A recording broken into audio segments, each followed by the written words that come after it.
Thursday dinner at the Caldwell family's Charleston home had once been a warm ritual, but lately, it felt like a boardroom interrogation. Every week, I sat in the same creaky oak chair I'd occupied since I was a teenager, listening to my family pick apart my life like they were conducting an audit. "So," my sister Victoria began, slicing into her lemon chicken with meticulous care, "I heard you turned down another job offer this week." I should have known this would come up. In the Caldwell family, everyone's business was public property. Privacy wasn't a right, it was a rumor. "It wasn't the right fit," I said, taking a slow sip of iced tea, hoping the conversation would move somewhere less personal. "The right fit," my brother Daniel echoed, his laugh sharp as glass. "Lauren, you've turned down 5 offers in the past 3 months. At what point," he continued, "do you stop chasing the perfect unicorn job and face reality?" "Maybe when the offers are worth accepting," I replied evenly, despite the heat rising in my chest. My father set his fork down with a loud clank, the sound bouncing off the antique china cabinet. "Worth accepting? Lauren, you're 32. You rent a 1-bedroom apartment over a coffee shop. You drive a 12-year-old Civic with a dent in the door. What exactly are you holding out for?" "Something that aligns with my values," I said quietly. The table erupted in cold, brittle laughter. "Your values?" Victoria smirked. "The value of being unemployed?" "I'm not unemployed, I freelance." "You write copy for dog treat companies?" Daniel cut in. "That's not a career, that's a side gig for college kids." Mom, who had stayed silent, finally spoke. Her tone was calm, but carried the weight of judgment. "Lauren, we've been patient. We've defended your choices to our friends, our neighbors, our colleagues."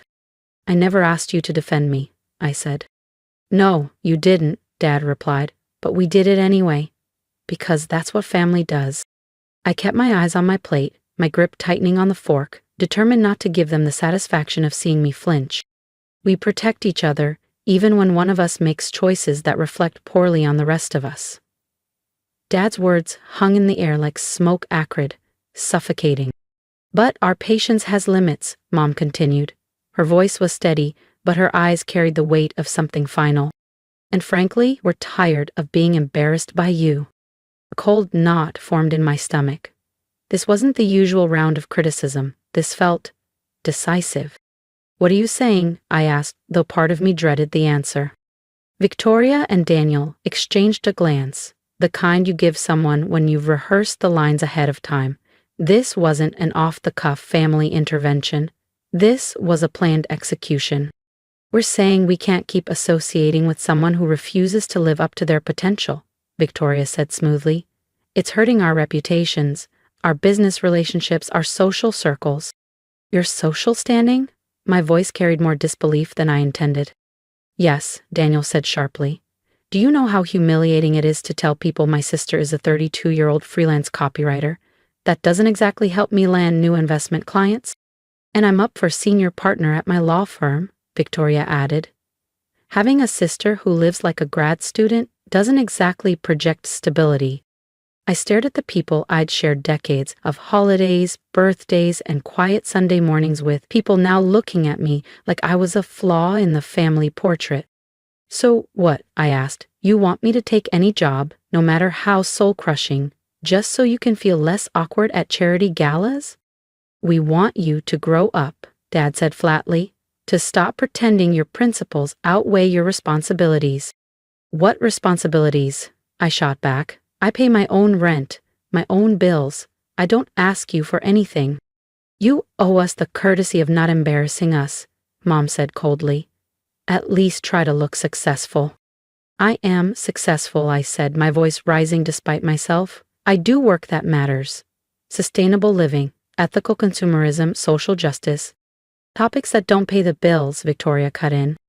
The silence after that was deafening. "Stability isn't everything," Mom repeated slowly, like she was tasting something bitter.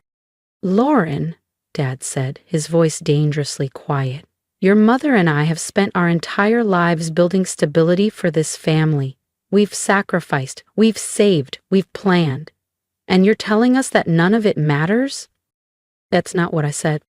"It's exactly what you said," Victoria cut in. You're dismissing everything we've built, everything we value. Because you value the wrong things, I blurted, and regretted it instantly. The explosion was immediate. The wrong things? Dad roared, shoving back his chair so hard it toppled. We value hard work, responsibility, contributing to society, building something that lasts. What's wrong with that? You care more about appearances than authenticity, I shot back, standing now too. You're more worried about what strangers think than what actually matters. And what actually matters to you? Mom's voice was cold enough to frost glass. Because from here, it looks like nothing matters. Not your family, not your future, not your responsibilities. That's not true, I said, but even to my own ears it sounded thin. Isn't it? Daniel leaned back, arms crossed. When was the last time you came to one of my investment client events? When did you ever help Victoria network at her firm's charity galas? When was the last time you did anything to lift this family up instead of dragging it down? I opened my mouth, then shut it, not because they were right, but because I'd stopped being invited years ago. We've given you every advantage, Mom said, her hands trembling slightly as she reached for her wine. Every connection, every recommendation, every chance to prove yourself as the daughter we raised. And you've wasted every one, Victoria added. They weren't opportunities, I said desperately. They were traps, ways to make me into someone I'm not, someone who'd hate her own life. Dad's laugh was short and bitter. You think a stable job, a nice home, and respect would make you miserable?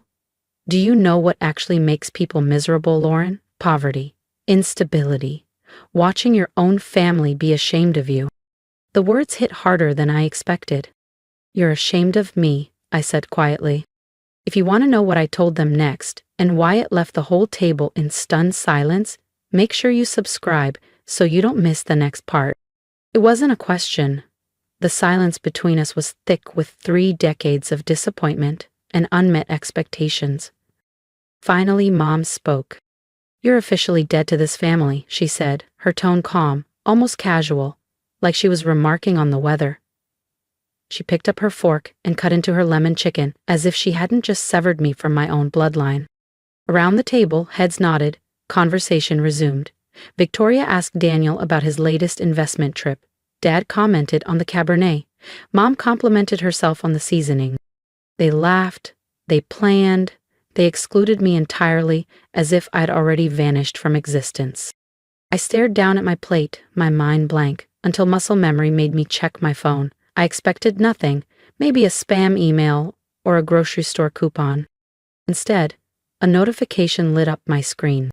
Congratulations! Your article, The Hidden Environmental Cost of Fast Fashion, has been selected as a finalist for the National Environmental Journalism Award. The winner will be announced at tomorrow's ceremony. Please confirm your attendance. I read it 3 times, making sure my eyes weren't playing tricks on me.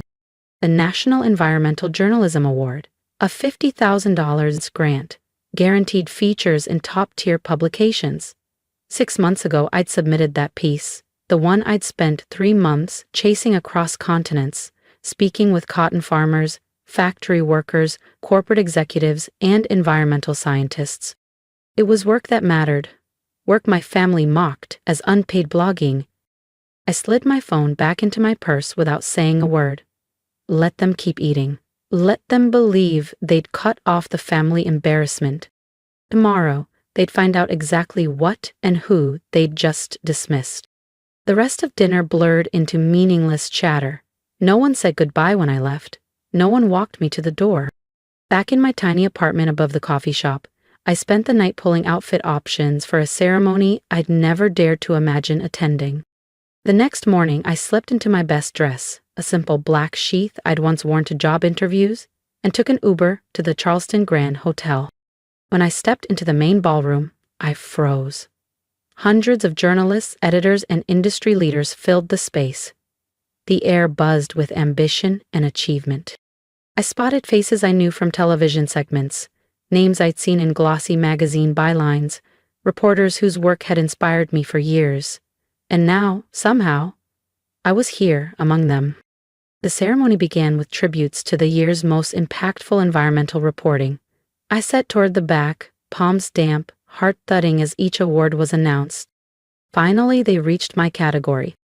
The award for Outstanding Environmental Investigation goes to, the presenter slid the envelope open with theatrical precision, Lauren Caldwell for her article, The Hidden Environmental Cost of Fast Fashion.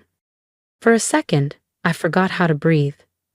Applause swelled around me as I walked to the stage on legs that didn't quite feel like mine. The award, a striking crystal structure, was heavier than I expected, scattering rainbows across the podium lights. Mrs. Caldwell, the presenter smiled, would you like to say a few words? I looked out at a sea of accomplished professionals, all applauding my work, and felt something shift deep inside. Thank you, I began, my voice steadier than I'd imagined. This represents 3 months of research, dozens of interviews, and countless hours of writing. But more than that, it represents the power of journalism to uncover truths that those in power would rather keep hidden. The applause intensified, and I began this investigation. I was told fashion journalism wasn't serious, that environmental reporting didn't matter, that I was wasting my time. But sometimes the work that matters most is the work people don't understand, until it changes something. By the end of the night, I'd spoken with editors from 3 major publications, 2 documentary filmmakers, and a literary agent eager to discuss a book deal. My phone was buzzing before I even left the ballroom. Back at my apartment, I set the award on the counter. Messages from colleagues poured in, interview requests stacked up, and then the family texts began. Victoria at 7:30 p.m. saw the news. Impressive. Daniel at 8:15 p.m. Mom mentioned the award. Cool stuff. Mom, at 9:45 p.m. we need to talk. Call me. Dad, at 10:20 p.m. saw your name in the paper. Let's discuss. I answered none of them. The next morning, a knock rattled my door. I opened it to find my entire family crowded in the hallway, looking uncharacteristically awkward. Lauren, Mom began carefully, we think there may have been a misunderstanding yesterday. A misunderstanding?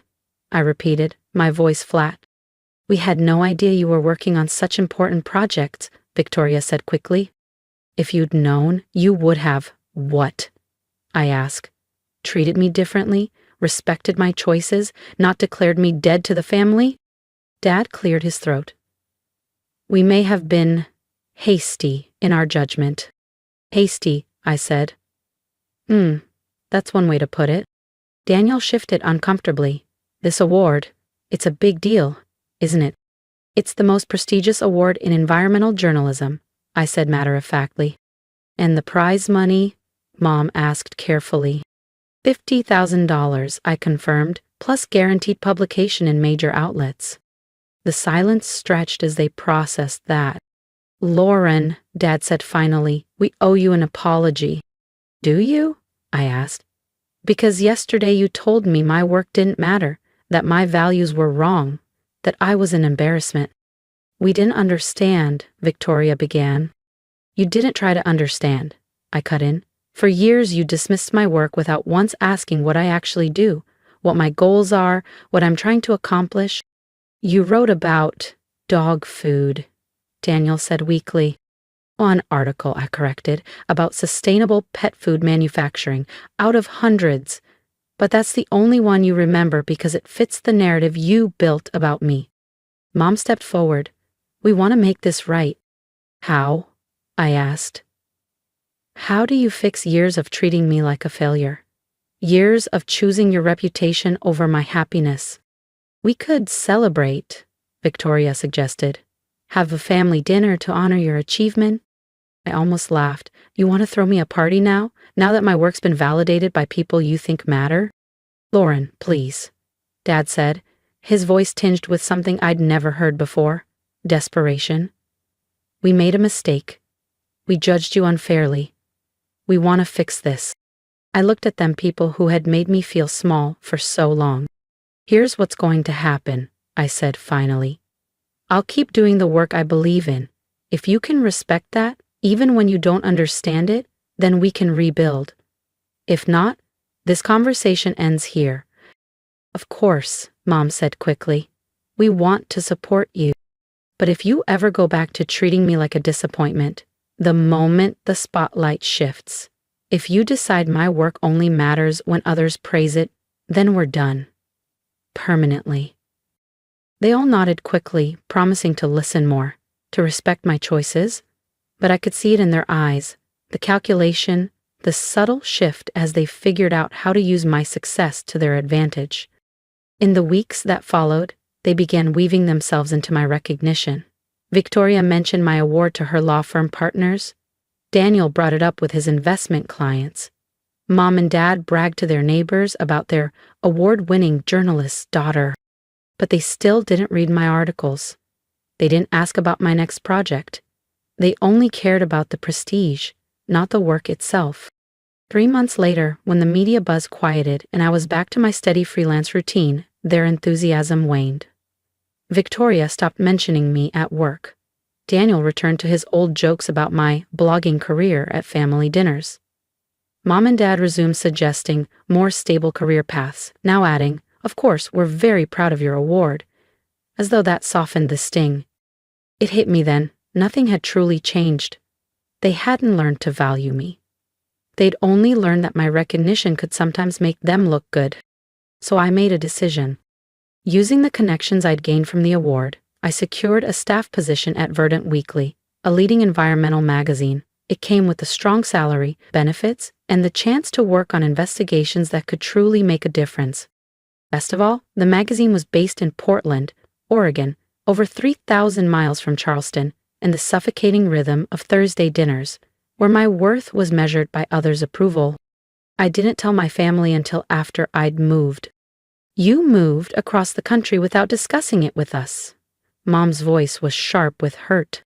"I'm 32, I reminded her. "I don't need permission." "But what about family dinner?" Victoria asked. "We can still stay connected," I said, "but on my terms. I'm done defending my life to people who only support me when it benefits them."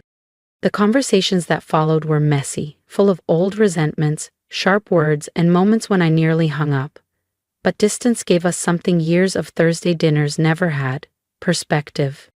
Without constant judgment hanging over us, we began to talk about things beyond my career and their disapproval.